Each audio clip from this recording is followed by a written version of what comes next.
I'm at my daughter's house, so you'll see different people walking in the background here.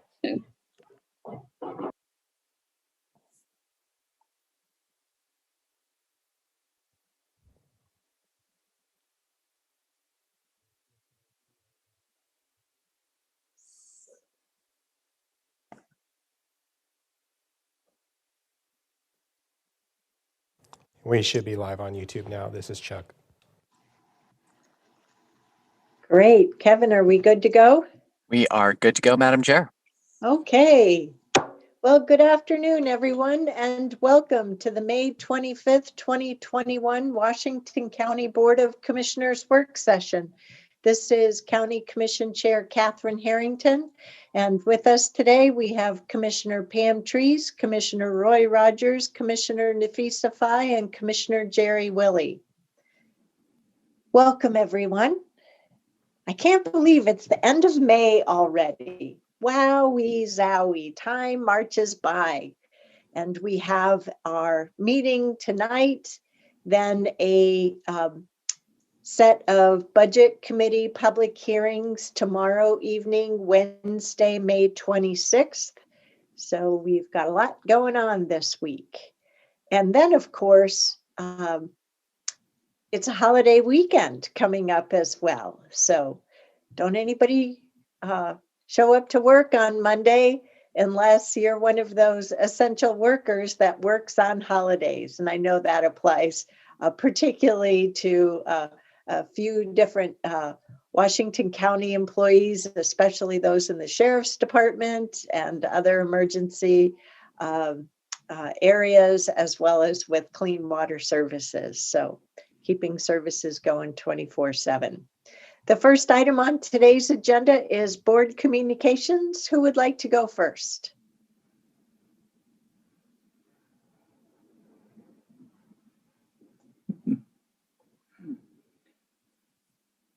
I'll go. I'll throw a couple of things. Diane, we finally got that set up with that consultant, so that's tomorrow. And in regard to that matter in King City, as you know, going back and forth with all of us.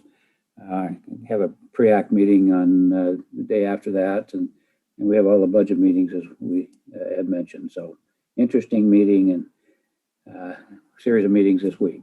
And glad that Pam still has that. I should put up that same background. I haven't used that since we filmed, but I applaud you for that.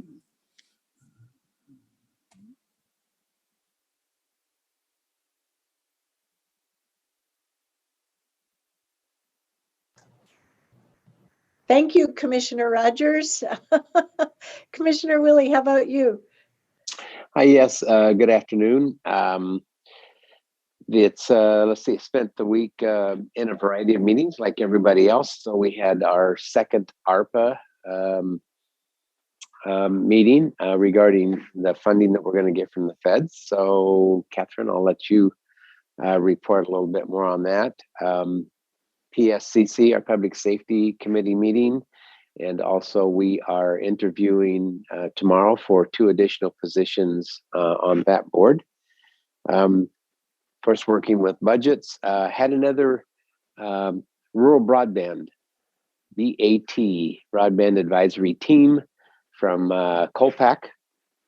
This week, we are looking at 2 different consulting proposals, and we are ready to move ahead. Hopefully, we have 3 of us commissioners from the counties are going to be evaluating those proposals and making a decision this week. And then hopefully we'll get started on that and be able to get some good real-time information going over the next 4 or 5 months. Also, if you remember a while back, Tualatin Valley River Keepers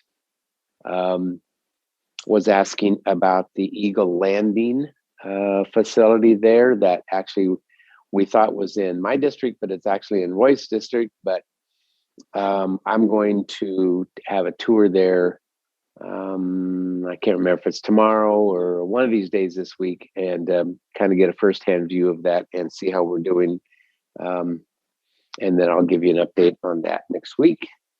And I also asked, Jajit just did a very, very quick letter regarding Senate Bill 137-2, which is a tax on businesses that have PPP loans in excess of $100,000. Thank you, Jajit. I appreciate the quick work on that. And that testimony is 3:15 today, so obviously we can't be involved with that, but I asked to submit a letter of opposition to that tax. And Jajit got the letter off to me really quickly. So thank you again for that. And obviously, I think as a commission, we need to monitor this, and we might need to weigh in as a commission. So I'll give you more information as I get it. And I think that's about all. That there might be one more thing here. I just got an email today, and I need to be able to pull that up, that the Salmonberry was awarded grant money. Just a second. Sorry, I didn't even think about that till right now. I just got this a little while ago. I'll look it up and I'll come back around to that. But anyway, so thank you. Two quick things for you, Jerry. One, just so that you know, when you visit that site, that was an Eagle Scout project. And the reason it was is the county is not in the parks business. So you might get from somebody there on the staff what the young man's name was who did that, but that was a sensational project. And secondly, this is like bayoneting the wounded to tax, people on those loans. So I'm 100% with you, and I would hope that everybody else would too. You don't give people money because they're on their knees, and then you bayonet them with taxes when they're starting to hopefully recover a bit. So thank you for following that.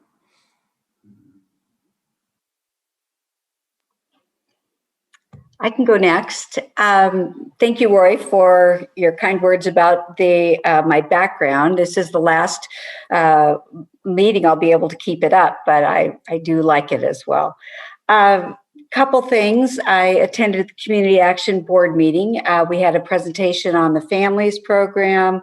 We had a presentation, the work that they do is so remarkable. It's very moving to sit through those meetings and listen to the work that's going on. We also, and the Families Program offers skill development for new families and for existing families. So it's a resource that's available to parents. We also had a presentation from the Head Start Policy Council. There is, Catherine and I are both attending a Washington County, it's a preschool for all meeting. It's not held by Washington County. I'm on the list as WEA. That's incorrect. It should be for the county. I'll have to talk with them about that. That meeting, it's the first kickoff meeting. There's been a lot of discussion about this, and we'll see what happens. I sent a notice around through Megan about the AOC District 8 meeting that's coming up on June 25th, and the agenda was attached to that. There's going to be a chair panel. There's going to be a discussion about regional bonds, both the affordable housing bond and the supportive housing services bond.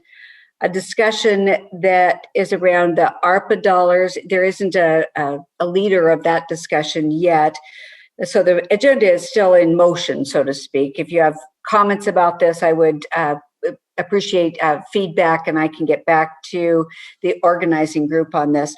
The last one is the regional measure 110 discussion, and that's just looking at the different ways that it's being implemented and what are those issues. So if you have feedback, please let me know. Okay. So just a reminder to the commission, the nexus for our having an out of cycle District 8 meeting was just acknowledging that each of the commissions has an awful lot going on. And we thought that we chairs thought that it would be useful for us to just get our 3 commissions together and talk about what's on our plate. And so those are some of the big ticket items. So it is intended to be somewhat of a lightweight meeting. So for us to just have the opportunity to check in with one another. It's about sharing, correct? Yes, absolutely. And going from there. So, and I'd like to remind everybody that I'm the vice chair for District 8. So that's why I'm bringing this forward to you. So Sonia Fisher is the chair for District 8 this year. So she and Commissioner Treese have graciously taken on the endeavor to get us somewhat organized for hopefully a straightforward meeting. So that's that. And I'm really looking forward to this because I haven't been in a meeting where the three chairs have been together yet either. So I'm looking forward to understanding what all of our dynamics are and what the different counties have on their plates. So I think it's going to be really helpful in terms of looking at how we build bridges and work together on issues. So that's my and if we think about it, the Multnomah County Board through the 2020 election has no changes as a new commission as of 2021. We have one new member as a 2021 commission, and Clackamas County has two new members. So we have different formation going on, but we're all transitioning out of the 2020 COVID intensity to now moving forward with more ordinary or normalized business. So onward, ho we go.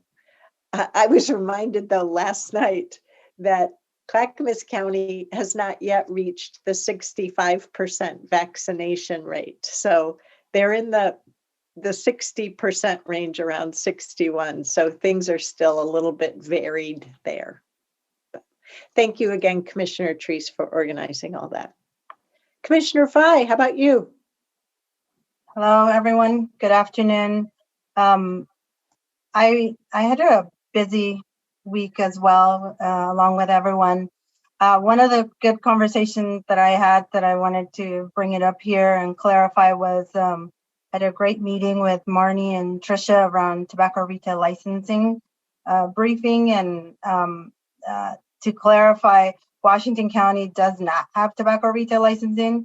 The current ordinance is a complementary to the state law around 2021. So it just really provides an extra layer of just minor protection. But the good news is the state is about to, well, I'm not sure. I think that might be a conversation with Paige, but there is a bill at the state level that's still in a committee right now, but people are hopeful that it will pass. And that bill will give Washington County the governing authority over fees and oversight and education. So there's hopefully a light at the end of the tunnel. And if not, the staffer have something on our agenda to bring forward to the board in July. I also tuned in or called in the Project Turnkey Hillsborough virtual community meeting. That was a really good conversation, and it was really great for me to participate, to listen in. I also attended my first JPAC meeting last week, and I wanted to, one of the things that JPAC does is really talk about and recognize some of the traffic fatalities that happened that month or the month before. So in the month of April, there were 3 deaths for Washington County. Joe, 23, died on TP Highway driving. Joshua, 21, driving Southwest River Road. And Oliver was also walking and died on Southwestern Murray. So that was a lot heartbreaking to hear throughout the region. But one of the from that conversation, one of the things that came out of it was ODOT committed another $10 million investment for pedestrian safety improvements in high crash corridors. So that was a commitment that ODOT put forward to resolve this, some of these fatalities. And then the other conversation I had was around short-term rental briefings, and there's a new policy and ordinance coming to the board, probably in the summer or early fall. There's going to be a $400 annual fee for short-term rental properties, and then short-term rentals are defined rentals for less than 30 days. And it includes Airbnb, vacational homes, income properties, and etc. One of the conversations that we've had, and the question that came out of it was an equity question around, a sliding scale based on income or some other requirements for individuals just renting a room to take care of needs such as mortgage. So that was really a good conversation, and I look forward to what our staff put forward. I participated joint town hall on childcare and housing. Chair Harrington, you were able to join in, and that was really a good conversation around how do we address childcare issues and then pivot it towards housing. And that concludes my update. Chair, may I jump in? I did forget that tomorrow night is the impact night, and it conflicts with the budget meeting. Chris Defaba is going to be, she'll be there, and the discussion points are the UGB, what's happening with the UGB expansion areas, and also the metro congestion pricing study. So just FYI, that's what's on the agenda, and I'll be letting Steve Calloway know that we've got a budget meeting tomorrow night. Great. Ms. Angie, the tobacco retail licensing topic that Commissioner Fye mentioned, this is one area where I could use an update from our staff, because I recall that in 2019, this came before us in a work session, and there was a refreshed education program that was being executed or implemented, I should say. And I remember we had conversations about vaping and Juul and so forth. And there was a bunch of activity in 2019 around that. And then COVID took over the world. And I remember bumping into our HHS TRL project lead and in the EOC, and she mentioned, don't worry, it's on hold right now, but I look forward to picking back up to that. Well, now it's the second half of 2021. We're all bopping up out of COVID intensity mode, and just getting us back on the same page would be really helpful. It could just be a briefing memo as a reminder.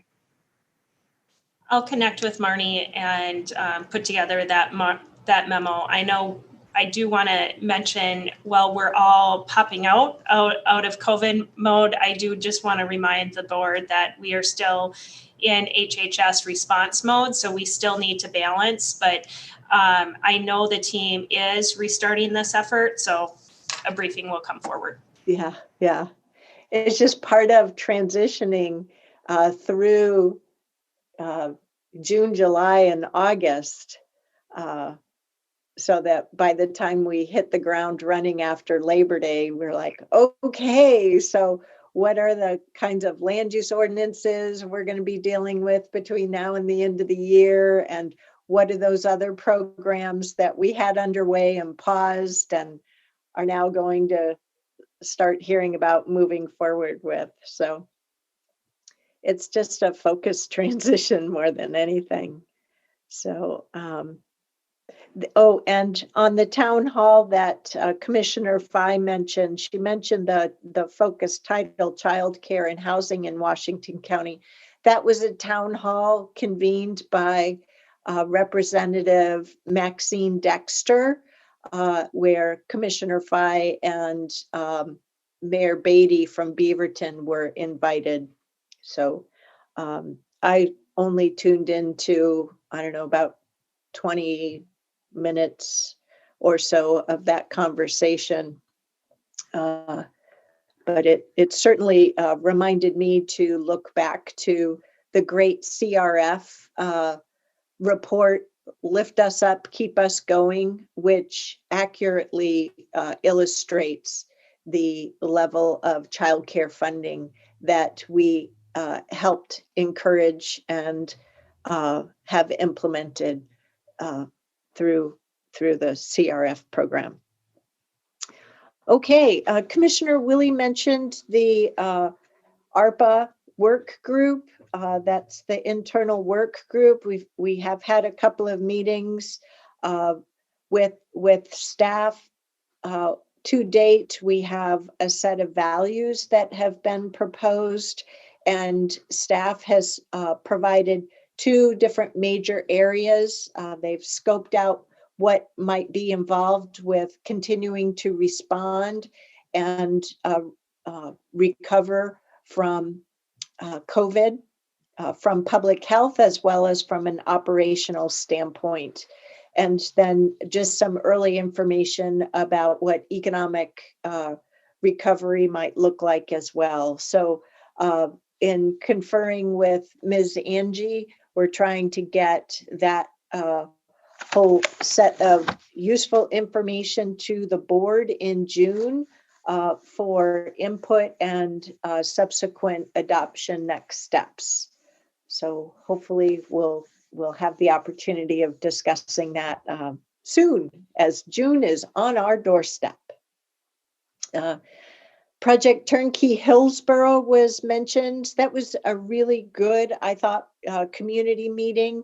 I counted about 64 different community members who attended, subtracting out staff from Washington County and Hillsborough, as well as us elected folks. And then we went into breakout rooms for Q&A. I know I was in one breakout room. Were there 2 or just 1? There were 2, yeah. I think Commissioner Fye and I were in the same breakout room. Commissioner Willie, were you in the different one, or so we were all in the same one? Yeah, I was with you in that group. It's unfortunate that they didn't kind of spread us out a little bit. Megan was in the other group as well, and I don't know who else was in on that one, but Right. At least we had it covered. Just Yeah. They kind of bundled us together a little. Yeah. So our breakout room, I counted about 20 community members, so not counting us as elected and staff members. And I just want to say, Josh Kreitz did a marvelous job with the question and answers, and the other staff members really took care of all the logistics and helping make sure that people knew that their questions and comments were heard, and trying to make sure people had the benefit of good information. Did anyone want to say anything more about that Project Turnkey Hillsborough community meeting before I move on? No? Okay. You all received the final feasibility study for the Center for Addiction Treatment and Triage. That feasibility study, I believe, has really been strengthened. We have certainly a much clearer path for or clearer view of a decision pathway, and something that I think is actionable. So there's a lot there to ponder. So it would be wonderful if you could spend some time looking at that feasibility study, getting up to speed on the range of construction options for our upcoming work session, which unfortunately, given all the things we've got going on, isn't slated until July. I think July 13th, as a matter of fact. So, but I look forward to our discussions about that. The Washington County Visitors Association Board of Directors had a meeting the other morning, and we approved the budget for the upcoming fiscal year. The new CEO comes on board the end of this week, and he and the current outgoing retiring CEO have gone through some transition time together already, although it's on Zoom versus in person. AOC had a meeting last Friday for all of us commissioners to hear more and ask questions about vaccination clinics and best practices. I'm not sure if any of you had the opportunity to join that. We got to hear from Benton County, Hood River County, and Morrow County about their sharing their experiences. It was interesting to hear various philosophical problems being presented. And it really struck me that I believe OHA has a lot of really useful information available to help commissions navigate through different situations. But like anything else, commissioners have to be willing to embrace it and move forward. Documents, for example, that give guidance in interacting with folks who don't believe in science. And in some of our rural counties, some community trusted individuals are pastors at different churches, but several pastors have expressed concern about helping people make sure they have access to information and reasonable information to deal with fear around vaccinations. But the pastors are afraid to get engaged because these are the very same constituents who help provide the financial resources for them to operate and do the work that they do. So a little bit concerning there. Back on the WCVA meeting, of course, the Hillsborough Hops, K.L. Wambacher is the chair there. And so he mentioned that the Hillsborough Hops have a sellout season, but the minor league baseball team, the Canadiens, are based out of the Hillsborough Hops Round Tonkin Field, and they have a lot of ticket availability. So anyone who's interested in baseball in any way, shape, or form, they can see some additional baseball right there in Hillsborough. In meeting with, prior to the meeting, but I inquired at the state level about the state of emergency and how long that may be going on, because it has an effect on business travel, and part of our hotel lodging and tourism vendors are affected or have a lot more uptake with business travel. So the state is looking at the time duration for the continued state of emergency around COVID. Part of it is related to what is needed for ready school safe learners and completing the current school year and transitioning through the summer. But I'm hopeful that, we know that once the state reaches a 70% vaccination rate, and we may help the achievement of that by the higher levels of vaccination rates in our more urban counties. So we may be bringing the state along. But I'm hopeful that just removing the restrictions with that will help, and then subsequently lifting the state of emergency. So that's one area where I think we'll have some continued information coming at us as commission members in the coming weeks. Beyond that, I did forward to you all the latest guidance for youth programs. That information just did change late last week. And so particularly with summer upon us, that's really vital information. And I want to thank our CAO, Ms. Angie, for helping to lift the veil for 4-H activities at the Washington County Fair. And I know she's really had to take a hands-on approach for moving that forward. As you know, the Metro Council reviewed the Washington County SHS LIP at their work session last week. This Thursday, the Metro Council should be adopting our Supportive Housing Services Local Implementation Plan. I serve on the Metro SHS Oversight Committee, and yesterday they reaffirmed the conditions that they had documented last week, but then they reviewed the Clackamas County LIP.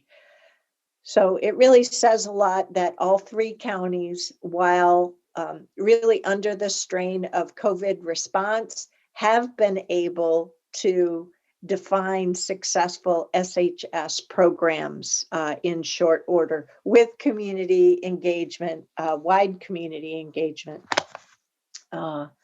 So as Commissioner Treese mentioned, there is a nascent, just forming preschool for all examination here in Washington County. It's very early yet.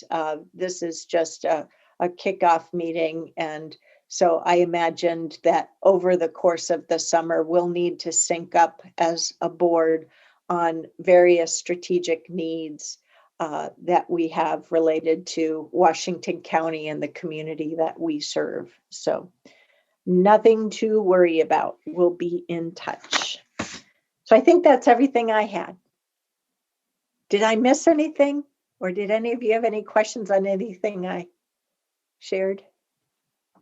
I didn't have any questions, but I found that Salmonberry Trail information. Oh, right. They've received a grant from ODOT for $1.23 million to build kind of the first leg down by Rockaway Beach. And actually it's going to be along the lines of safe routes to school, because as you know, the high school and an elementary school, I believe, are along that route as well. So they're tying in kind of the first part of a Salmonberry Trail into a safe routes to school path as well. So they're pretty excited about the fact that we were able to get that grant from ODOT.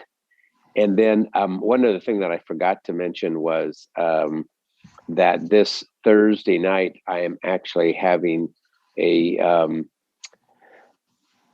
North Plains Town Hall with Mayor Linehan and Representative Solomon. So that's at 6 o'clock on Thursday night. So tune in. That's great. All righty. Onward to leadership communication. Ms. Angie. Well, good afternoon, Chair Harrington, Board of Commissioners. I almost said good morning, but it is indeed afternoon at this point in time. So from a vaccination and COVID update, we do have one COVID positive case and one employee who is quarantined due to close contact. But I do want to just highlight, these are still very low numbers. So this is still good news. From a vaccination rate, I'm pleased to announce that we're at 67% here in Washington County. So we are, Marnie and her team are focused on efforts to reduce vaccine hesitancy. Keep in mind that 12 and over are also eligible for vaccines on a personal level. My son, who's 13, is going in for his first dose tomorrow. So we're very pleased, and he's very pleased as well, and talks about the science at home also. The board has seen operational updates relative to masks. We are going to continue to require masks in the workplace. We need to remember that not all employees and community members have had the opportunity to get their vaccine. And so I've heard from many employees appreciation as they are in direct service to the community to continue to wear the mask until we see our vaccination rates continue to climb. With that, we will be over this next week revising our guidance on masks outdoors. So if you are outdoors working, you do not need to wear a mask. Unless it is a large group gathering, then a mask should be worn in that case. So that update will be coming early next week, I assume. I do want to just touch a little deeper on a few of the items both Chair Harrington, Commissioner Willie had raised ARPA. So that item right now, just hot off the press this afternoon, will be added to the rolling agenda on June 22nd to come forward to the board. This will be an iterative process, and the reason it will be iterative, and Jajit will speak to this a bit when we get to the GR update, is that we still don't have full clarity of the timing of the disbursement for, I will just call it the Health and Human Service portion of our ARPA funding. And so what does that mean? That means support for vaccinations, contact tracing, really the continued work that we need to do to lift our community up from recovery, from response into recovery. And so what the board will see when we come forward to the board on the 22nd is really the start of an allocation or investment tiers. It is going to be rooted though on values and principles that can keep us going through the two tranches of ARPA. And so more information to come. The board will have an opportunity, of course, to discuss this more on the 22nd and then be formally adopted in a board meeting thereafter. I also wanted to touch base on Project Turnkey. Chair, thank you for the acknowledgement of Josh Kreitz and his facilitation of this community meeting. Josh comes to the county with rich experience, actually in placement of shelters. And so he has facilitated community dialogues such as board members who attended had seen.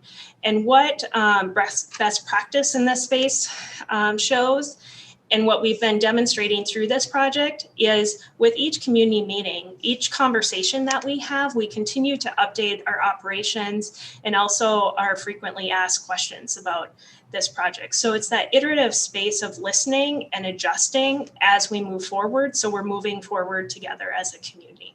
So that will continue even after this community meeting. Also, Chair, you raised CAT. I would encourage board members to get comfy before you open that document because it is a very lengthy document and it may take a couple times of sitting to read through it. And I can say that from personal experience. And that is the reason that this landed in your inbox so far in advance of the July 13th work session so that you do have ample time to review this document. This will be a key milestone in moving the CAT project forward from feasibility into then phased implementation. And that concludes my weekly report. I have a question of you. For those in the masking, for those who decide not to get their vaccinations for whatever reason, what's going to be the county policy? As far as in the future, Commissioner Rogers? Correct. So we'll be following the state guidance as that continues to unfold. Right now, the reason we're requiring masks also is it's virtually, well, I won't say impossible, but extremely operationally challenging to review vaccination cards and verify the vaccination at this point. And our understanding is many businesses are choosing not to do that as well. So the policy will be at some point that anyone vaccinated will be unmasked, but you won't verify that. So somebody can say that we won't require verification. But those who say that they have not been vaccinated, what will be the policy? So we haven't got to that point, Commissioner Rogers. And Okay. so in comparison, some states are going by the honor system. And so we will just have to see, and we're following guidance as we move forward. And that's why we're reviewing this on a weekly basis, because frankly, it's changing on a weekly basis right now.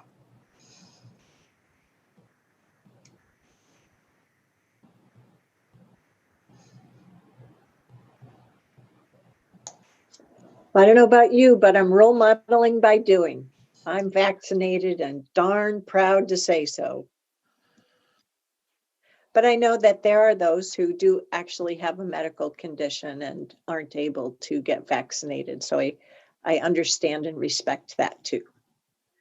Okay, Mr. Rapplier, how's that hiring going? It's good. We, Madam Chair, members of the board, yes, we have a couple days of interviews tomorrow, and Tom Carr has volunteered his time to sit on those interviews, so that'll be good. As to Commissioner Rogers' question about the policies going forward, there are some pretty tricky legal issues that we'll have to work through and provide advice to the CAO on, so that they, we want to be very careful and thoughtful on how we do that. So that's my report, and we can provide some confidential communication to the board on that. Thank you. Thanks, Alan. Diane Taniguchi-Dennis, Clean Water Services. Thank you, Chair Harrington, and good afternoon, Board of Clean Water Services. Currently, Clean Water Services is at full status, so we're operating very well. We do have one new exposure case. It's an exposure to a positive family member. They're doing well, but they are symptomatic, so we expect to hear more and to see how that employee does. We did at Clean Water Services assess our business needs. So this week we did implement the guidance from OHA and OSHA on business workplaces for employees that are vaccinated and choose to disclose their vaccination status to allow them to work in the workplace without a mask and without physical distancing. But that being said, all employees, when they are outside, they are also able to work without masks. But the team is very mindful about protecting those in our workplace that have not gotten vaccinated, because there are some folks who can't get vaccinated or choose not to. So everybody's on board to respect other people's choices. They will, the people will continue to mask. Our team members are even committing that if they're in the same car together, they will also continue to mask, even if they're vaccinated. It's going really well. The team really felt, especially our treatment folks, field operations, our inspectors, and our laboratory staff, they really needed some relief. They've been here throughout the entire pandemic, and they've done a really great job. So this is very welcome by the team. But we are working through the cases when employees who aren't vaccinated, to make sure that they don't feel that people are judging them. We're a team that has a culture where we're very mindful of each other. So it's working really well, and I'm very proud of all of the team members and the work that they're doing together. But they do know that we're adaptively managing this. So in the event that we have any clusters that occur, we're going to be changing our protocols. But for now, with the summer, as you can imagine, if you're a treatment operator, you're all alone and you're walking across the large, expansive campus, it didn't really make sense anymore for them. So they're very supportive. Team members who are working with the public will continue to wear their masks. So we're making sure that protocol is in place. But everybody's looking forward to the Memorial Day weekend, and I'm thankful for the team members that will be working this weekend also. So thank you. Happy to answer any questions about our policy shift. I have a question not about a policy shift, but about the science. And as one of 5 members of the Board of Commissioners and Board of Directors for Clean Water Services, I feel really blessed that between you, Diane, and your CWS, scientific team, but also Ms. Angie through Washington County and our public health experts and our epidemiologists, we've really been able to ensure that our policy and investment decisions were directed by the science. I do have a question, and do feel free to say, let's take it offline if that's appropriate. But it's about the fact that I heard a report yesterday that raises concern about the variant from India. And I don't remember the SARS, whatever number. I haven't been tracking numbers for different variants, but the report caused me to really wonder more about the aerosol transmission basis. And I think that is where masks help us to reduce that. But I was wondering about, so what does the science tell us about that variant, right? Earlier this year, if recollection serves me right, and time has really been folded, I think earlier this year, we were quite concerned about a variant that the world was seeing take hold in the United Kingdom, the UK. And so I don't know if it's appropriate, or that we will see that there is transmission of this newest variant or not. So is there any guidance you might offer us today, or should I just follow up with you offline for better information sources? Yeah, I think that's a really great question. And for the human health aspect, that'd really be great for Tanya, Angie, and Marnie and Kyle to be able to talk to the board about that. Right now, we're looking at the raw sewage through our sewage surveillance program, and OHA and Oregon State University, they are looking for the variants in raw sewage. What I can tell the board today about the raw sewage is the measurement or the concentration of the presence of the virus has really flattened out, which is good news. We had been seeing this more of an exponential growth, so it has flattened. We can talk to Dr. Williamson about the presence of the variants. I do know that there had been cases where they've identified some of the variants in our raw sewage, but we hadn't seen it at an alarming rate. So, but it was mainly detection that it was present. But I think Marnie would do a really great job talking about the human aspects of it. From the perspective of the aerosols within raw sewage, the team feels very well protected.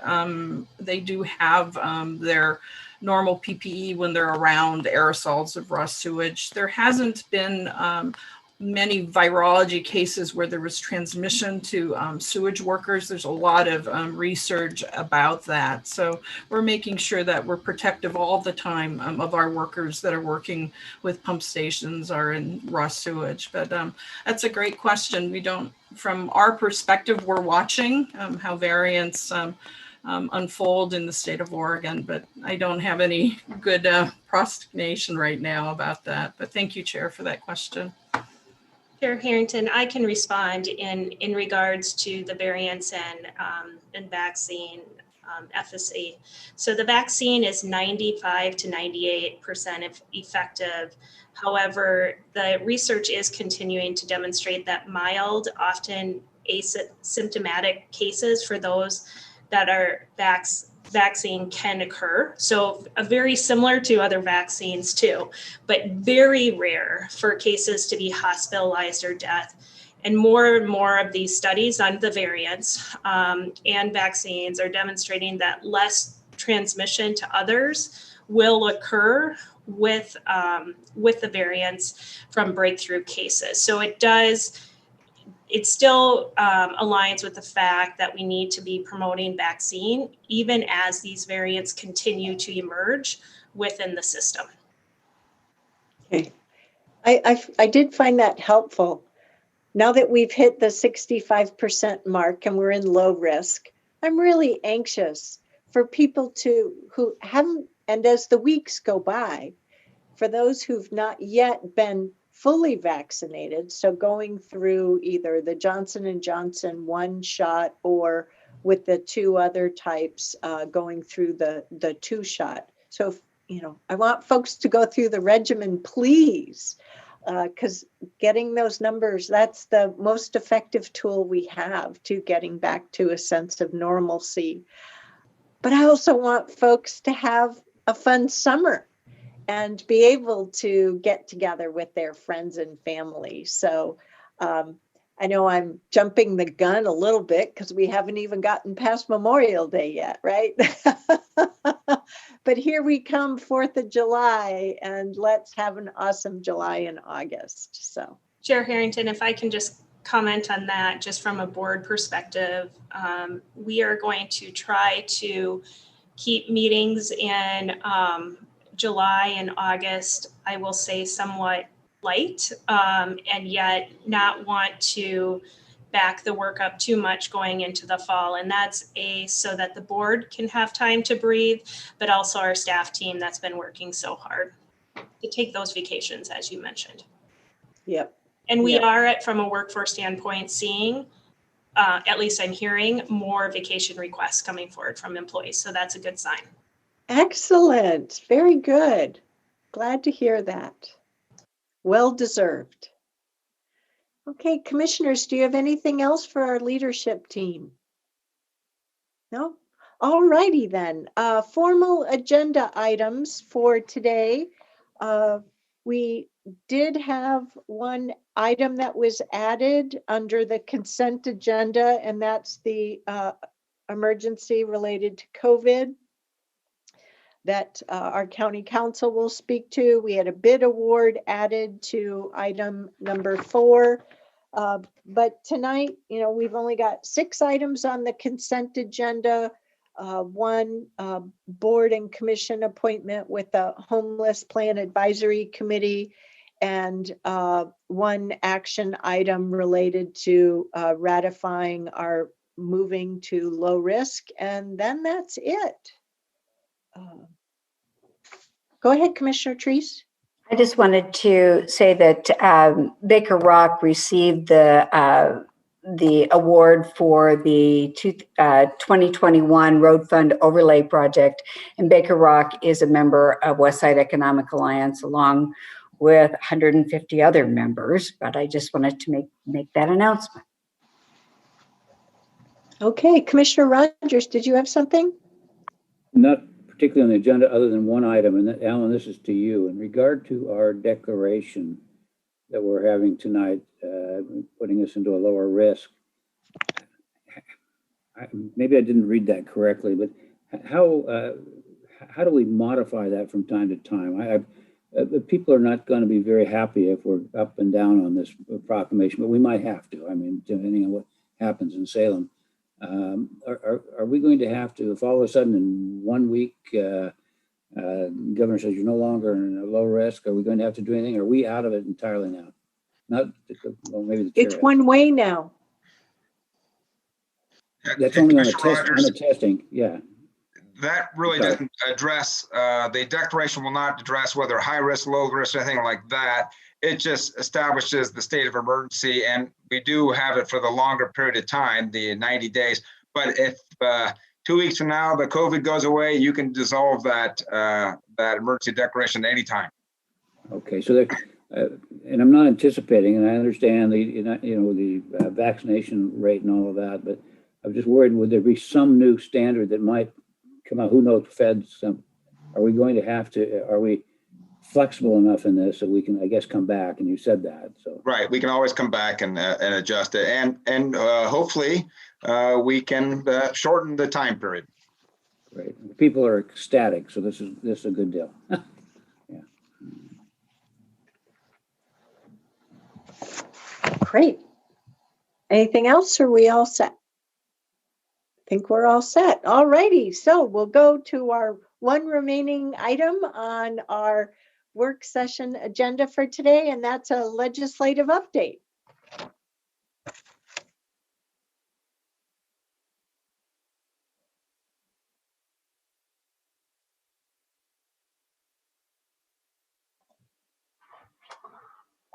Good afternoon, Chair Harrington, Board of Commissioners. For the record, my name is Jagjit Nagra, Government Relations Manager here at Washington County. Today, I'm joined by both Steve Palmer and David Haynes from Van Scoik Associates. As a reminder, these are our federal lobbyists based in Washington, D.C., doing great advocacy on behalf of the entire county. Next slide, please. So in terms of today's agenda, as you can see, there's 4 bullet points in the federal space, and that really is going to take up the lion's share of today's discussion. It's been, for keen observers, it's been since March 2nd since we've heard from our folks in DC, our team in DC. So much has changed since then, not only in terms of policy, but in terms of where we are with this pandemic, in terms of recovery. And so I think that this is very much a warranted conversation. So any questions that you have in regard to the federal space would be prime for today's opportunity. In addition to some of the bullet points you see here, I think we're also going to talk a bit about the potentiality of travel for the board to DC to engage in lobbying, perhaps in 2022. So I hope we can have that robust discussion as well.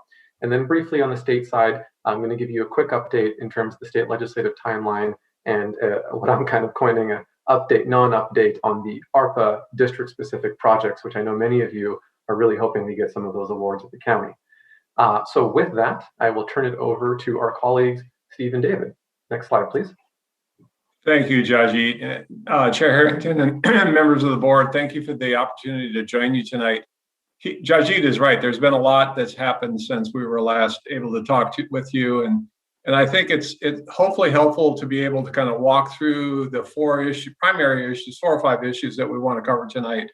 What we decided to start with tonight, even though I know there's been a question about the implementation of the American Rescue Plan Act, was to talk about the appropriations and the budget process as much as anything, because that's where the county's funding for community development block grant program, housing programs, veterans programs, public safety. That's the normal bread and butter for the federal funding that the county receives.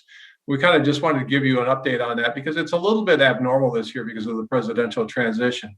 It's been delayed. It's substantially delayed.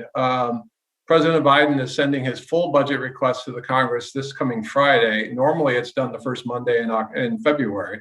So I'm going to come back to that when we talk about your travel plans for the coming year. But the president is proposing a significant increase in domestic spending. And this is the reason I highlight this is it's almost 16% for domestic spending, a little over 1% for defense spending. And that already is causing significant issues because over the last 10 years, there's been sort of an unwritten rule of parity that if defense got an increase of X percent, so did domestic spending. So as the Democrats now who control the House and the Senate are trying to deal with that, there's a real difference of opinion about whether or not the appropriations bills will be able to move forward quickly and be able to be enacted by September 30th. Doubtful, as you'll see, and doubtful as we've seen over the past several years. The interesting part of this year is, for the first time in 10 years, we do not have any existing spending caps or limitations or no budget sequestration. Congress was able to waive those a couple different times, but there was also the threat that if excessive spending was going to lead to budget sequestration, it always kept overall spending lower than I think really even President Obama or President Trump wanted. But that was kept in place. That kept in place some controls over federal spending. So what happens now? The president's budget comes up to Friday. People will look through it, go through it. The House will start to. They have 12 different appropriations bills. They'll start to consider those bills and mark them up, as we call it, at the end of June and early July. The goal in the House is to have all those bills passed by the August recess. The Senate is a little more uncertain, and not that matters, but last year they never even met to consider any of the 12 bills. They just the committees drafted their own little, subcommittees rather, drafted their own little bills, and then they went to conference over those. So it doesn't help us when we're talking about earmarks, returning, and project funding and priorities for the county. And certainly, as my typo includes in there, that it actually should be delay will interfere with the completion of the bills. Because certainly nothing's going to be done by September 30th. I mentioned earmarks returning. The county's Aloha Livable Community and Safe Access Transit project has been submitted to the senators. Hopefully that will be considered. Because of this delay, we can't give you any prediction on when they will make those public. We're hoping that it could be sometime in July, but it's not entirely clear at all. This is not an abnormal, the abnormal beginning, not an abnormal ending to the legislative process. The reason I just want to highlight one possibility, and that is that because of this and because of the acrimony and the lack of bipartisanship in the Congress right now, many think there's a possibility that there could be a year-long continuing resolution next year. It wouldn't hurt, because it would certainly tamp down President Biden's funding request, but it would mean the biggest drawback would mean there are no earmarks if they do that. So Congress would then, all the effort that they've gone through would be lost. So we will continue to advocate for the county on those funding priorities, but I just wanted to give you an overview of where we are right now. Next slide, please. So recovery. David's going to talk about implementation of the American Rescue Plan next. So we're a little out of sequence, but I wanted to, because so much of Washington's energy right now has been focused on okay, so the American Rescue Plan has been enacted. What is going to happen next? Where do we stand in terms of the recovery? And President Biden has proposed a $2.25 trillion jobs plan and a $1.7 trillion American Family Plan. It's always a little bit of a challenge to move beyond the billions into trillions and make sure I get the nomenclature right. But we seem to be in trillions now, quite a bit more than we ever were before. As you probably have seen, the White House and Senate Republicans are going back and forth, trying to come up with a proposal of what, not only how much to spend, but what is considered infrastructure. The president had a very cast a wide net over what he called infrastructure. Senate Republicans came back with a $568 billion proposal that was much more focused on traditional transportation infrastructure. The White House on Friday came back with a proposal that went from 2.25 to 1.7 trillion. Senate Republican I should say this is over 8 years, so it's not quite as high as you might otherwise think. The Senate Republicans are about ready to send to the president a $1 trillion proposal over 8 years. It remains to be seen how this will come out, and that's why I put in there. There is the possibilities really are almost endless. We could have a bipartisan bill that is for $1 trillion that includes transportation, broadband, and a number of different other programs. We could end up with a much broader bill that only needs 50 votes and it really cuts the Republicans out of both the House and the Senate. And that would be through what they call budget reconciliation, or could have nothing. And it is a very frustrating environment right now to try to predict where this is going to end up. Because there's, at the same time, and this is where I'm going to segue off the slide, at the same time, the Senate is now, this happened since we prepared the slides for this presentation, the Senate now is moving towards a surface transportation reauthorization bill. They, on Saturday, unveiled a $304 billion highway and bridge bill. Now, that is part of a much bigger bill that includes transit, passenger rail, auto safety, but the way the committee jurisdiction is in the Senate, it's only highways and they tend to act first. So there's much more coming ahead. It's not as I know that thanks to Erin on the staff, the government relations staff, she sent to me today that the JPAC plan was approved and the county supported that. It's not as green as the JPAC plan. It's not as focused on sustainability or carbon emission reduction. But there are baby steps that the Senate, on a bipartisan basis, is continuing to take towards trying to fund electric charging stations and provide funding for reducing carbon emissions and increasing funding for sustainability. So they're taking those steps. The House, when they get to their surface transportation bill, will be much more progressive. They're likely to act sometime in late June. It is, and I say that only with certainty because they're not in session for the next 2.5 weeks. So it's likely that this bill will start to become much more in line with what JPAC proposed, what the county supported on the surface transportation side. But how that then is integrated into this overall infrastructure bill remains to be seen.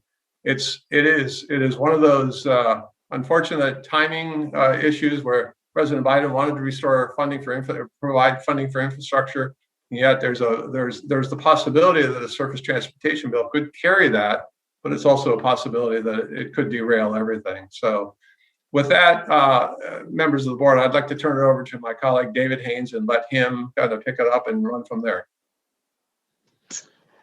Thank you, Steve and commissioners. It's great to be with you today. First, moving from the American Jobs and Family Plan, first I'd like to touch on the American Rescue Plan Act and the Coronavirus State and Local Fiscal Recovery Fund. I know everyone is eager to get more information on that. We are as well. And as you have heard and seen, the county will be receiving $116 million over the next year. And, you know, as has even been discussed today, it's going to be across the 2 tranches. And so we'll be seeing that money over the next year. We continue to work with, we continue to review the recently released Treasury interim final guidance on the fund, and we continue to work with staff as well, and regular communication with NACO also to fully understand that guidance. In addition to that, we're working with staff to identify sources of federal COVID funding. Some of those of late is vaccine funding and other needs as well, in order to appropriately identify that funding and make sure that the funding is coming to the county to address those needs and the COVID needs as well. In addition to the guidance that came out, we're going to continue to see frequently asked question documents and guidance come out from Treasury, and we're going to be leaning into those to get more information and clarity, because ultimately, as we're continuing our conversations with Treasury, they released that first wave of guidance, but they are still fully coming to grips and understanding the impact and what exactly the rules and guidance and complete oversight of the funding, what that looks like for each county, and what that looks like for entities across the country. And so, as you have seen, you know, some of the funding opportunities that are in there within the fund are COVID needs, housing needs, broadband development, and even revenue loss. But we're going to continue to work with staff in NACO and Treasury as well to fully understand what else the funding can be spent on, and also what further direction ultimately.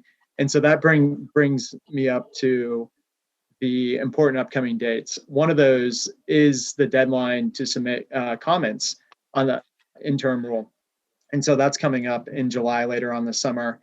And that will be an opportunity to potentially address any questions that haven't been addressed on the guidance. And then also the county will have requirements to submit plans and usage for the funding as well. That first date is at the end of the summer on August 31st. And so we're going to, as I said, continue to send analysis and guidance to the county, and we'll continue to work with staff on that. Next slide, please. Like to move and touch on the police reform issue. Today is the anniversary, as many of us know, of the death of George Floyd, and congressional negotiators that are working on police reform, they hope to have an agreement today on policing reform. Negotiators were not able to reach that self-imposed deadline on police reform, and so it is ongoing. Negotiators on both sides of the House and Senate, as well as Republicans and Democrats, believe that they are close to some kind of compromise plan, but the negotiations are ongoing with Senator Tim Scott, Senator Cory Booker, and Congresswoman Karen Bass as well from California. And so wanted to briefly touch on the 2 issues that continue to hold up police reform, and that is qualified immunity, or the liability protections from civil lawsuits, as well as other law issues or ultimately the issue of forbidding law enforcement personnel from depriving individuals from rights or privileges in a manner of speaking. Those are the two issues that Democrats and Republicans are working through. Democrats would like to see those issues reformed or pulled back from, and Republicans feel as though pulling back on them would limit law enforcement's ability to appropriately do their job.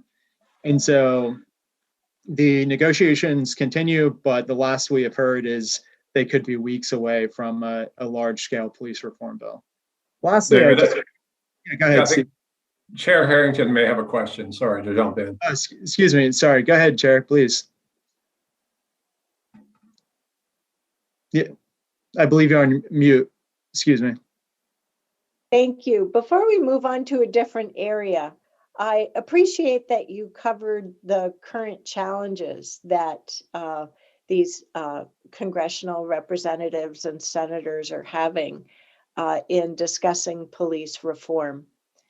I'm wondering at this juncture, what are the objectives that they have common agreement on as we continue to hear about the headlines about where they don't agree and where they have conflict. So is it such that the nature of these two challenges that you have spoken to verbally and listed here on the slide will cause us to not have any progress, or if they have other aspects where they have defined a sense of common agreement or objectives? It's a great question, Chair. And, I recently heard a member of Congress say, relating to this issue specifically, don't let good get in the way of perfect. And so that is the approach that negotiators are currently trying to take. Some of the issues that they have come together on are use of force, and pulling back on use of force. Now, that use of force, for example, will not be a requirement, so to say, but federal funding, specifically Department of Justice federal funding, will be tied to the county or other entities implementing some of those policies. And so it is a procedural bill more so than a funding for reform bill. But there are areas such as the use of force that they have come together on. Another one will be identifying law enforcement individuals that have committed some form of crime, or perhaps they were fired from their previous position. There are ways that are being implemented to identify those individuals potentially in their next job. So, I'm sorry to delay your presentation and asking this now. No, that's great. Thank you. But I just want to point out that we have, through our sheriff's department, quite an impressive set of employees working on law enforcement, and they're hearing discussion and following news both at the state level here in Oregon and at the federal level about police reform, and they're somewhat on edge. And as a general rule, we on the commission know that we have very dedicated public servants employed here, and our practices here at the county tend to be pretty good. So I just want to remind ourselves that as we talk about police reform happening at different levels of government, that none of our employees are being discounted at all. Thank you. Absolutely. And it's a great reminder that we have so many impactful and positive law enforcement and sheriffs across the county, across the country. And so it's unfortunate that the reform is needed for some, but I think not all, obviously. So diving back in, I wanted to, before we close out and certainly open to any questions, wanted to touch on housing assistance and some of the housing actions on the federal front that have been happening. First, wanted to touch on the emergency rental assistance program. I think all of you are aware of this program. It provides financial assistance for, as the name implies, rental assistance, utility payments, and other housing expenses as well. And the Treasury Department recently announced that Washington County will receive $14 million in assistance, and then also a separate pot of funding of $5 million for high needs assistance as well. So we've been working with the county staff to understand that allocation, as well as what the high need allocation consists of, and what the stipulations or what the difference is between the two. Ultimately, it's additional money to help out those around the county. And so moving to the Moving to Work demonstration program, we've been working with the county, with the Department of Housing and Urban Development, and as well as the congressional delegation to gain support for the county to get into the demonstration program. We're thrilled and pleased to hear a few weeks ago that the county is being accepted in the demonstration program. We're excited that it'll be helpful through exemptions and flexibilities to carry out various housing needs across the county. And then lastly, just wanted to say that as we move forward, there are going to be various HUD, Department of Housing and Urban Development, as well as Treasury guidance that comes out, and funding opportunities that continue to come out. And we are working to quickly identify those and working with staff on those. So with that, I will turn it back to you, commissioners, and we are happy to answer any questions or discuss any of this further. And Chair Harrington, before you turn it back to questions, at the right time, I'm happy to do it now, but I also want to make sure we talk a little bit about your the possibility of your returning to Washington and the timing for those kinds of advocacy trips. So I'm happy to do that, integrate those into the Q&A session, but I just want to highlight that we need to do that as well. Well, let's come back to that because we've heard a lot about what's happening right now and in the next few months ahead. Commissioners, do you have any questions about what is happening there? And I know Jagjit and the team work very closely with Mr. Palmer and Mr. Haynes to work with our delegation, so we have clarity on what we're asking for, as well as advocacy. Go ahead, Commissioner Rogers. This is to you, Steve, since I've known you a long time, and I know you have somewhat of the pulse of what's going on back there, with midterms coming very rapidly, as you know, with the hope from most Americans that people can somehow find middle ground. Is there, in your opinion, I'm asking crystal ball and step out from behind the curtain and all of that stuff, is there any hope that it won't be just a completely partisan vote where it just makes a bloody midterm? Next May is not going to be pretty. What's your senses about all that? Well, Commissioner, that's a great question. Knowing you know me as long as we have too, is that I'm more the optimist than many people in Washington. And I do think the opportunity for a bipartisan infrastructure bill exists. And there are enough people on both sides of the aisle that really want to prove that they can do it.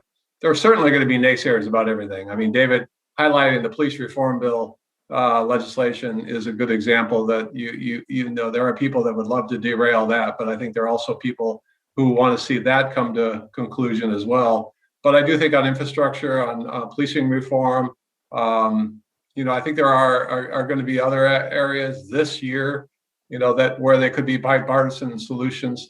I always, as you know, and all the board knows, you get into an election year, it gets to be much more challenging. But I'm hopeful that this year there can be some good legislation passed.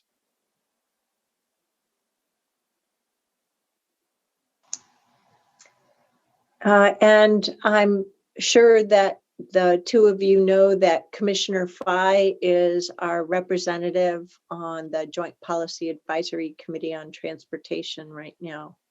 So, Yes. great. Well, I don't see any other questions from commissioners at this time. So let's talk about future engagement and advocacy by the Board of Commissioners in your work back in DC. Well, Chair Harrington, I think the county was one of the last clients that we had come to Washington for the NACO conference at the beginning of 2020.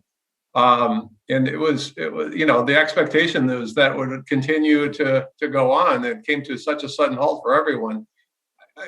We're now in an environment where we're sort of, again, you talked about what we're talking about right now. We're in a little bit of an uncertain territory right now. We know that the country's opening up, the economy is opening up. Government is a little bit slower to open up, the federal government, that is. President Biden is is apparently issuing some sort of order. I don't know if it's an executive order that will encourage telecommuting from federal employees. On Capitol Hill, the congressional offices are open. Not everyone is back in the office yet. For example, Speaker Pelosi has continued remote voting until the 4th of July. I'm sorry, proxy voting, and the hearings are remote still. So they're not back 100%, but I do think this fall there will be a higher expectation that congressional offices will be open and they will have meetings. Now, the change from the past, though, is right now, and this could continue, is that right now you have to have a staff member you have to have a meeting, which we always would with the county, a meeting time scheduled, and a staffer from that office come and escort you from the front door back to their office and then back to the front door. It's a little bit slower, a little bit less efficient, but it can be done. That's today. And I think right now people are talking about opening even more after the 4th of July and quite a bit more after Labor Day. So that's the COVID environment, looking into, as Commissioner Rogers said, looking into a crystal ball. It might be helpful, just if I can, is that, in the past, when earmarks, we're hopeful that earmarks survive. We're hopeful that earmarks, this is the first year of a long run of earmarks, because the county benefited very significantly from earmarks in the past, particularly in transportation projects. And in the past, we always encouraged, and Commissioner Rogers will remember this, encouraged the county to come out in the fall.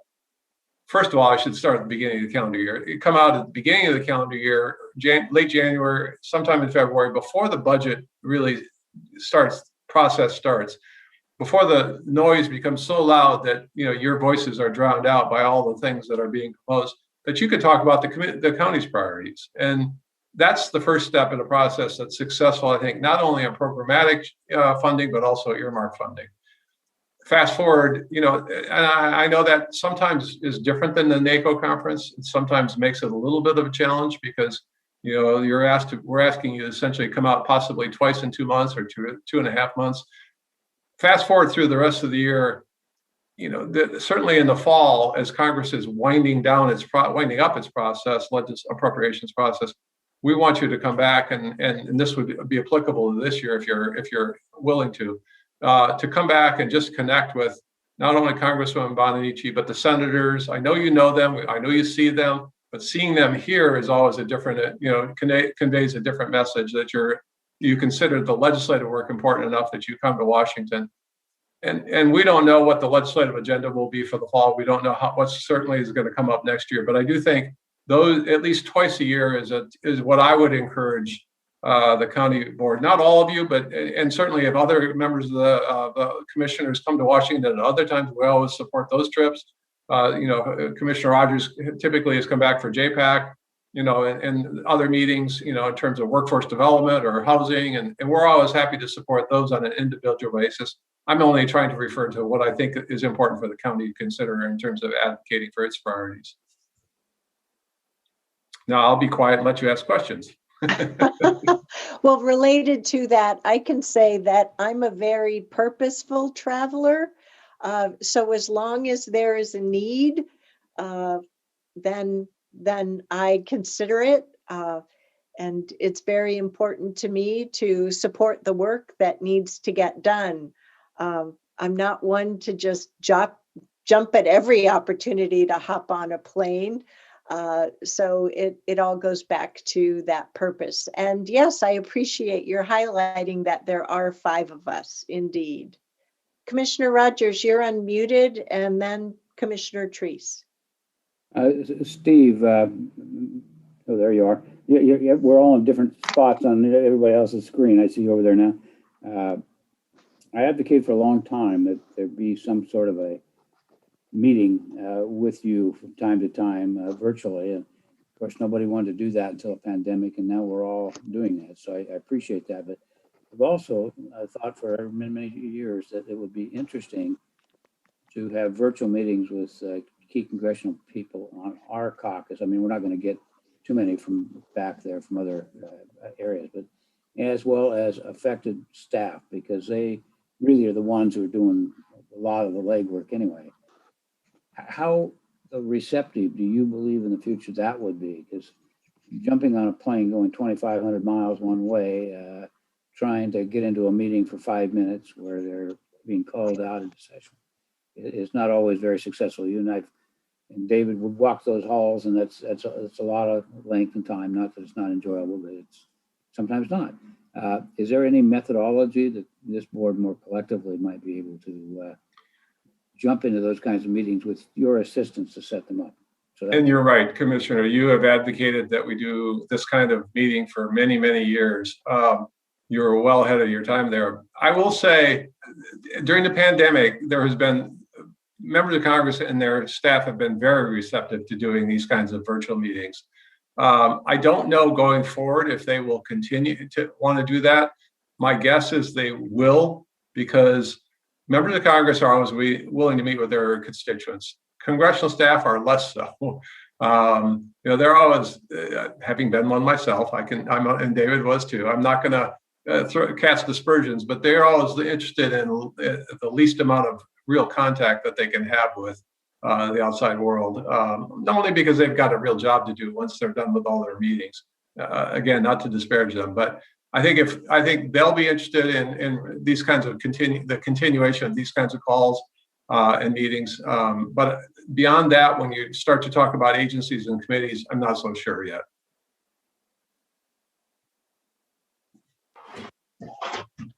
I just wanted to say thank you for the update, but also just to remind you all that we're moving to, some of us are moving to full-time status, which changes our availability as well. So my hands up for helping out when the need arises. So I just wanted to get that on the radar here. No, thank you, Commissioner Treese. And what I guess to clarify what I was trying to say is, if you came to Washington for some other purpose, and you thought, well, you could be, helpful to the county on some issue, or you wanted to stop by and see somebody, those are the kinds of meetings that we're always happy to support you on. Okay, great.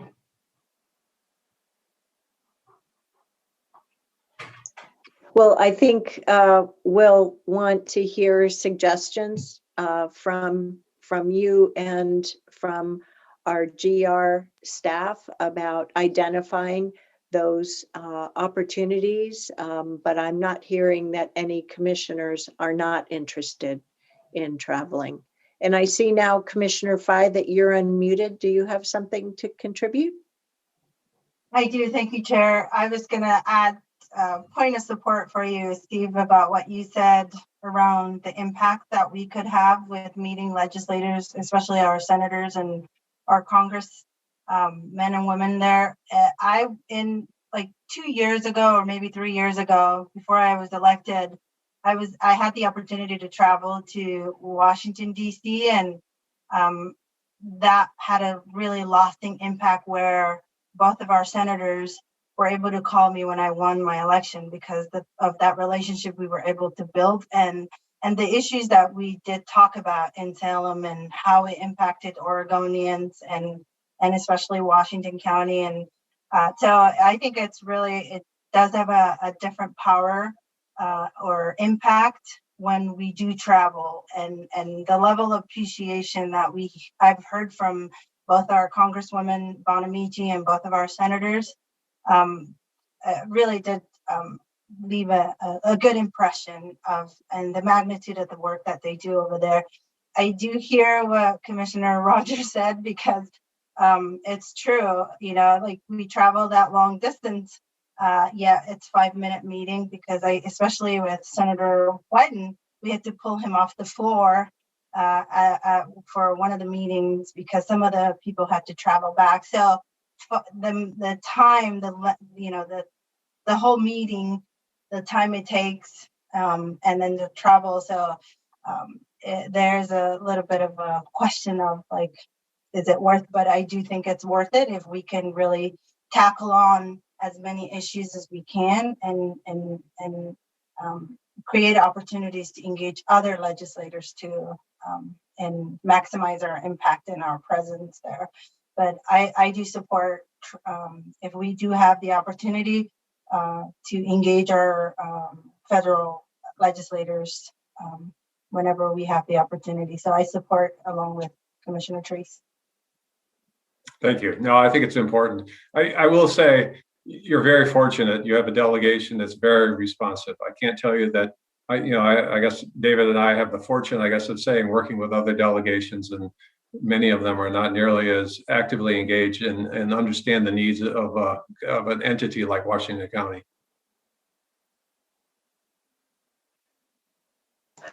I don't want to be in those places then.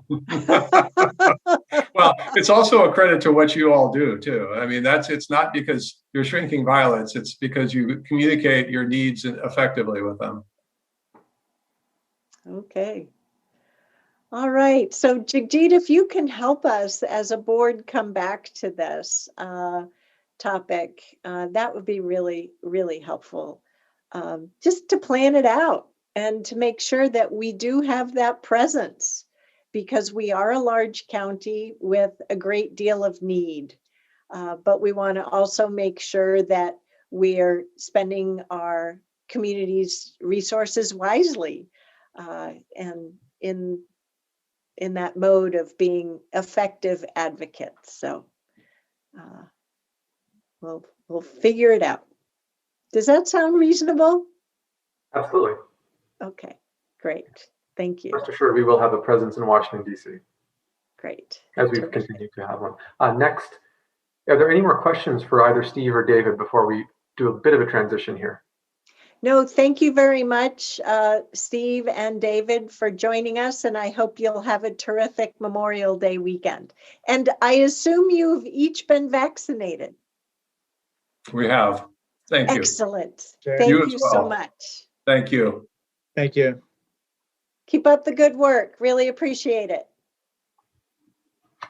Okay, Jagjit, it's back to you, and get us focused on the state. Thank you, Chair Harrington. So it's not encompassed on this slide, but what I'm going to talk about has both one foot in the federal side and one foot in the state side. This is the ARPA district-specific projects that we work through, right? We had about 7 or 8 or so projects that we advanced. Unfortunately, there has been no official release of either the projects or the awards. And as you can imagine, being that the constituency or the people who actually put forth projects, us being one of those, did so without guidance. And so probably my bet is that a number of projects fell off. Then once Legislative Revenue Office reviewed and tried to make it align with the guidance, maybe some more fell off. And so what I can tell you is that it's in a bit of a black box. Both Aaron Doyle and I have been, let's just say, pinging our Washington County state delegation to get an answer, and there is no answer at this point. I know that there's chatter amongst electeds. Maybe some people have been indicated of an award, or maybe they haven't. But for me, I'm not really comfortable sharing that rumor mill because it's not substantiated in any way, shape, or form. And I'm glad we've had an opportunity to chat about this. That's great. Yes. Good. Everyone's curious about this, and rightfully so, because we scrambled to get this work done in short order, right? And so we wanted to see a return on that investment, hopefully. So as soon as we get it, we'll let you know. And that's, go ahead, Chair. I didn't mean to interrupt, but rather I was going to comment that one of the things that I appreciate about working with my 4 colleagues here is we tend to really appreciate facts, right?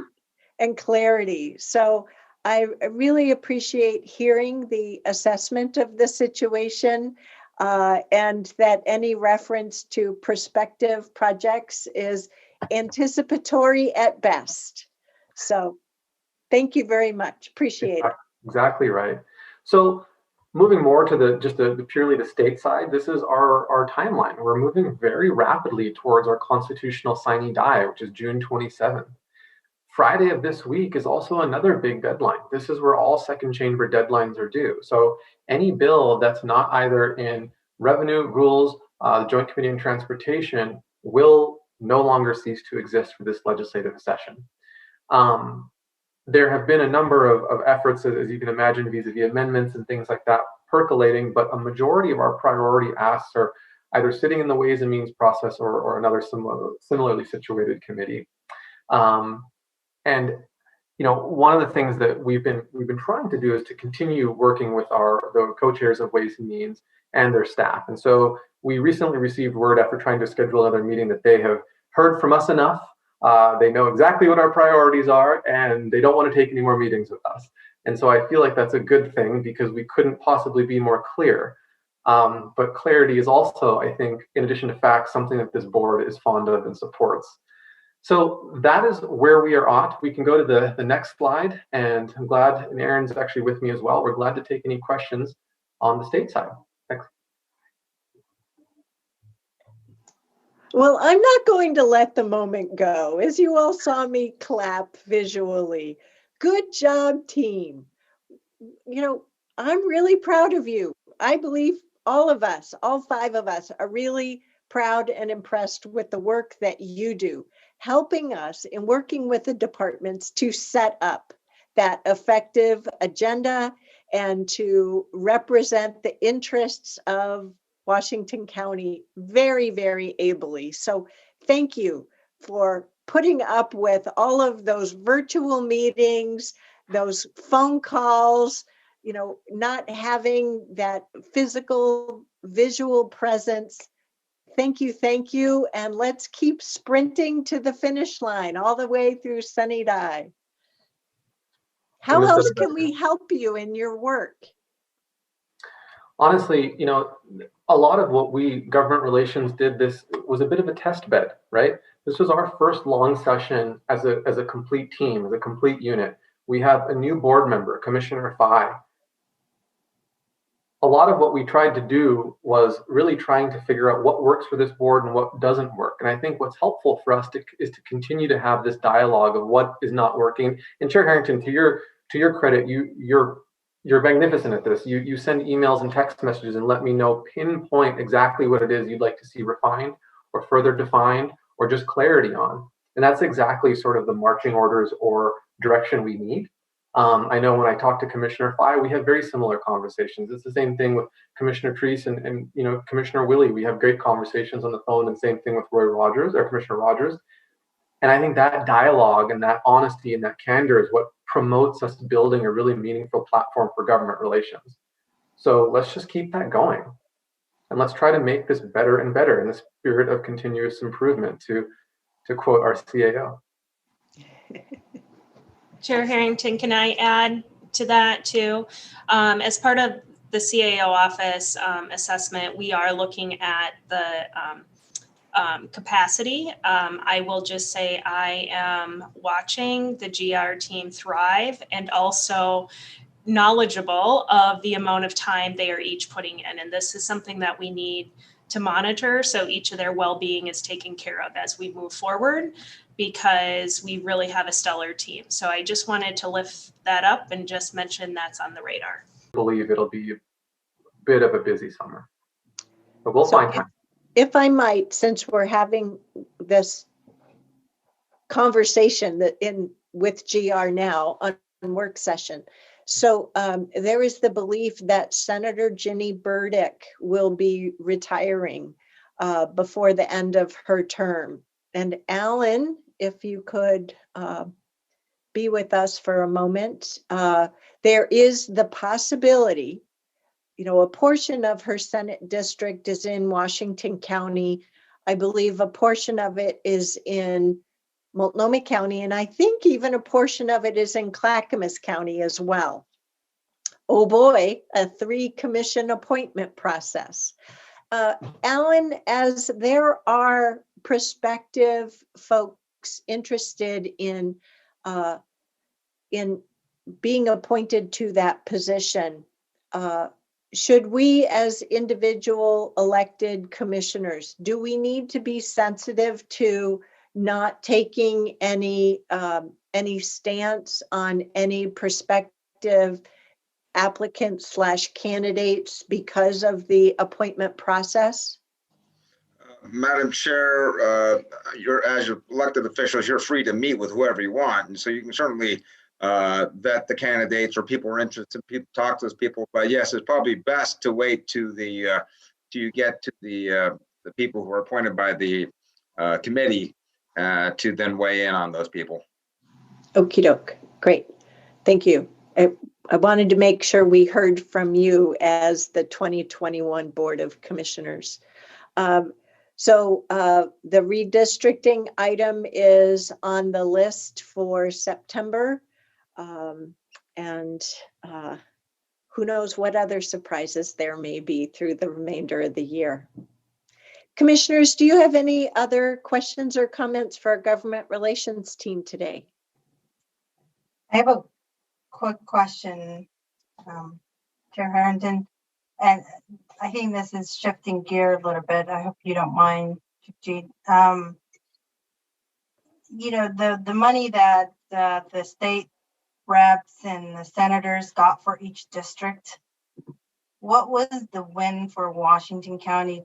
Did we get what we asked for each, what the government relations asked for, what you were advocating? And I'm behind on email, so if this is somewhere in my email, you could just say that too. But I just wanted, now that there's an opportunity to dialogue with you all, just wanted to know what did we win, some of the projects that you put forward? So Commissioner Pai, thank you for the question. That was the thing that I was talking about when we had just transitioned from our federal lobbyists. So those are the $2 million for House members and $4 million for Senate members, right? And I was saying that we've put forth those projects along with everybody else in the pulpit before we had the ARPA guidance. And so now, legislative, revenue office is looking at that, leadership is looking at that and trying to align it and square it with that ARPA guidance, the interim final rule and the FAQ. So we do not have any official word on either projects or award amounts. And so we're all kind of waiting for that. And what I was indicating is that I know a number of elected officials, both mayors and maybe some other county commissioners have been chatting about prospective award amounts, but none of that is finalized. And so yeah, I saw on social media, the reason why I asked, I heard what you said earlier, the reason why I asked this question is I saw on social media some state reps and senators posting what they're funding. And I wasn't sure if I only recognize one project, which is to shelter, long-year shelter. But I wasn't sure from Representative Campos and Senator, which is selfishly in my district, District 1. I apologize, everyone else, but they post, and I wasn't sure if some of that was what the government relations were asking for, because my text to Senator Lieber was, support what the government relations in Washington County are asking for. But so, yeah, that's where I was coming from. If what's posted on social media is reflective of what you have, because they published it. I think there's a bit of a disconnect because even in some of the legislative newsletters that go out from the legislative offices, there were indications of potentially award amounts but again, there hasn't been that official announcement. And I just, again, I didn't want to sort of share the rumor mill on that. My sense is that certain legislators probably know exactly what the list is and they feel more empowered to share that. But for me, until I get that final report that's official, I think that's when I'd be comfortable sharing it with the board. Thank you for the question, Commissioner Pai. Thank you. If I could, Chair, I'd just like to say thank you, Jajit, for the really lightning response. I know you're really busy, but you put together a perfect letter, and I really appreciate you doing that in quick fashion. And certainly, if we have the next phase of opportunities to either testify or submit a letter, I'll try and let the commissioners know a little bit sooner than that. But again, I got it at the same time I forwarded on to you, and so we did that in about 15 or 20 minutes. So we'll try and be more inclusive of our response next time if we have the time to do that. Thank you for that. So process-wise, individual commissioners do have the opportunity to weigh in as an individual commissioner. But once you have a letter, as you've mentioned here, Commissioner Willie, you would appreciate the board considering that. And I'm certainly open to considering anything and everything, but I'd be reliant upon having the opportunity of seeing said letter, for example, and then having a meeting for us to discuss it. So process-wise, that's just what I rely on. So. Well, and certainly that would have happened. As a matter of fact, that would be my preference, considering that we had about 15 minutes before starting this meeting. We didn't have opportunity to do that. But yes, certainly in the future, if we have 20 minutes, we'll make sure that. And if you want a copy of that letter, I'll certainly have Megan forward it onto the commission. And well, what I'm saying is you've already intimated that you would like the board to consider it. Our considering it is dependent upon it being shared with us. That's what I'm pointing out. That's all. No argument at all. No, I get that. I guess I was referring more to the future than I was past. So someday it's going to be so much bloody easier when we're in a room versus having to mess with these mute buttons. Jeez Louise. Anyway, commissioners, anything else with our GR team? No, thank you very much. Keep up the good work. Keep going. June's just around the corner. I really do value your government relations weekly memos and the build tracker tool that you provide to us. I read your emails. I read your documents. Keep going. Thank you, Chair. All righty. So that's it for our posted agenda topics. Is there any late breaking news or anything else we need to chat about? Today is the anniversary of the painful death of George Floyd. I guess with the trial over, the murder of George Floyd. So would anyone like to join me in just a brief statement of recognizing that? Okay, great.